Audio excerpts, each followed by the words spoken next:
Well, good morning, kiddos. Happy kind of sort of snow day. What can you say? Please don't complain. These, when they close the school, they have your best interest at heart. So anyway, you got a day off, kind of. Not really, because I'm going to present a lecture today. You got a day off from lab. And by the way, next Tuesday, and I will put a notice on Blackboard, but next Tuesday we will have exam one, and it'll be over the material through what I'm going to talk about right now, or next 2 or 3 videos. We don't have a lot of material left, just a little bit. Last time we had started talking about what they call biogeocycles. And what it is it's nutrient cycles. Remember we said energy flows through the ecosystems, through the biosphere. So sunlight from the sun comes, it enters into and drives the chemical reactions of life, and then it's lost back out into space as heat energy, or reflected back as sunlight energy. But the energy that is used, we have waste energy that is re-emitted as heat energy after we've taken advantage, used it and thrown it away, so to speak. So energy flows through the biosphere, whereas matter cycles. And we have already talked about one of the biogeochemical cycles, and we had said it was the water cycle. And we had said water is a lot of places, and so with any of these cycles, we have to think about what they call stores or reservoirs and flows between the stores or reservoirs. So when we think about water, we had said water, falls as rain. We all know that. That's precipitation, right? And then it can get intercepted by plants. And so it gets picked up by plants. And this is not rocket science, right? If you don't water your plants, they die. Well, that's a house plant.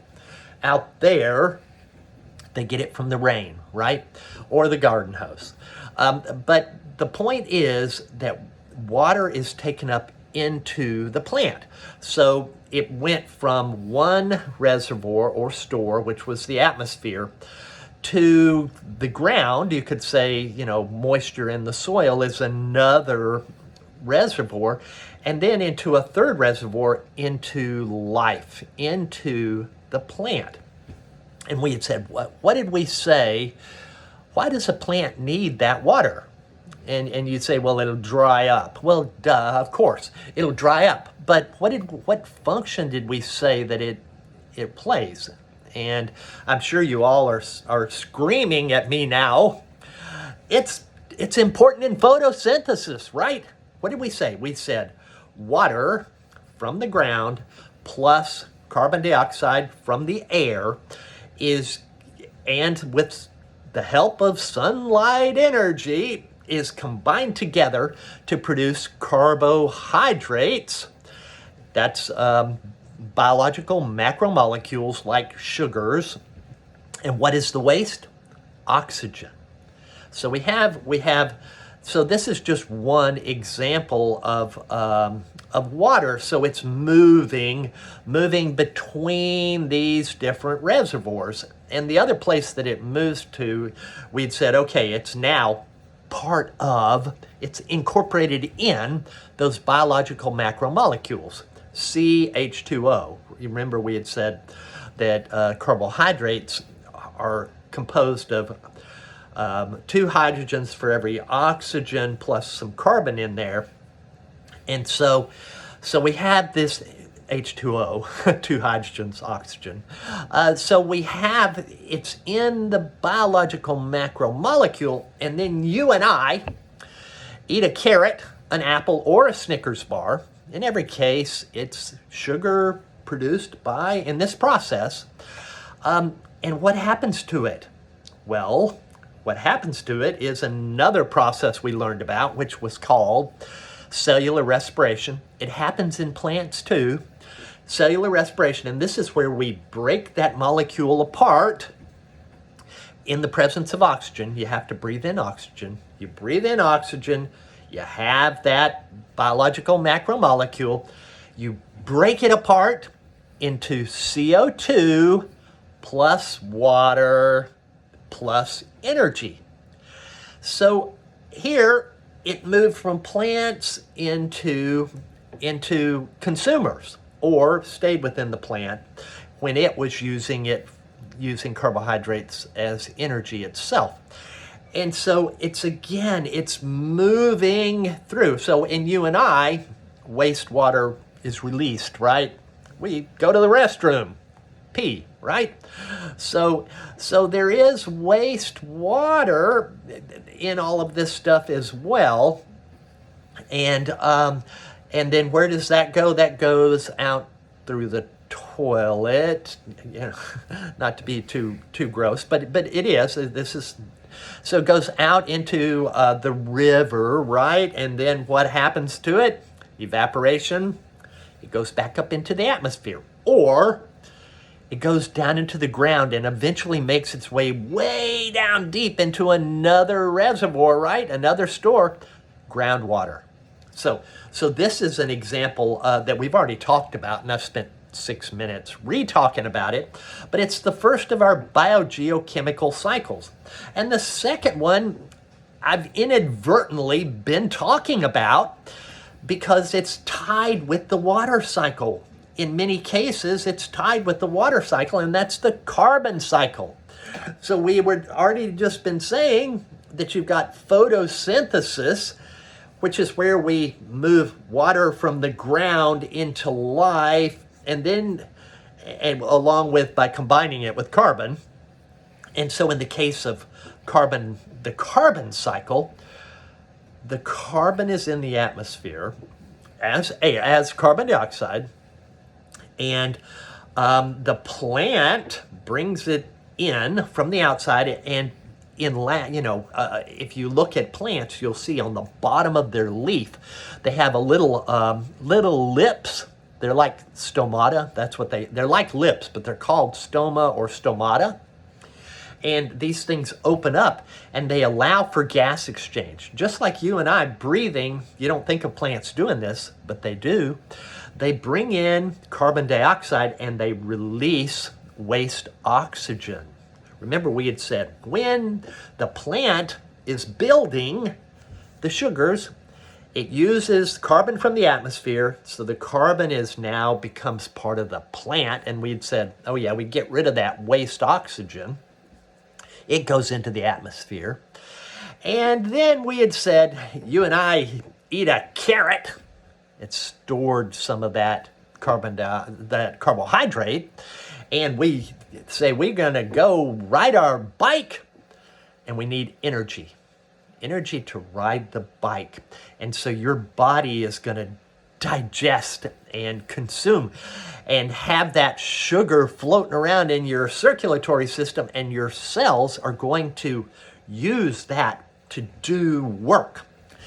And when they do that, they break that carbohydrate, that simple sugar, down into carbon dioxide and water, and you exhale the CO2 after you have inhaled the oxygen. So here we're following the CO2. So you exhaled the CO2. The plant pulled it in from the atmosphere, and it became plant. Some of it may have become me, and still inside of me, but other parts of it is exhaled. But I'm made of carbon as well. So some stores, some examples of locations where we find the carbon would be the plants, the animals, the atmosphere. Where else? Calcium carbonate. You may have heard of that. It's limestone. Rocks have it as well. Where else? We all know this. This is so simple. We all know it, right? Oil and gas and coal It's just carbon. So again, these are stores or reservoirs where we have carbon in the biosphere, in the air, in the life, dissolved in water. It can dissolve in water and acidify the ocean a little bit. And it can be stored away as fossil fuel.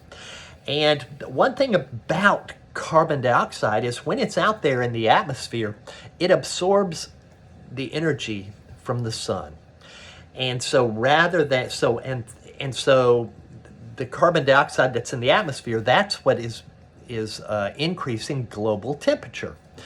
Now, there's all this misinformation out there in the world where they're acting like global warming is debated.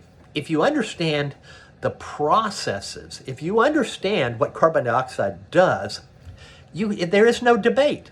Because what's happening is we have carbon that has been stored away for millions of years, not cycling between the atmosphere and the plants and the animals.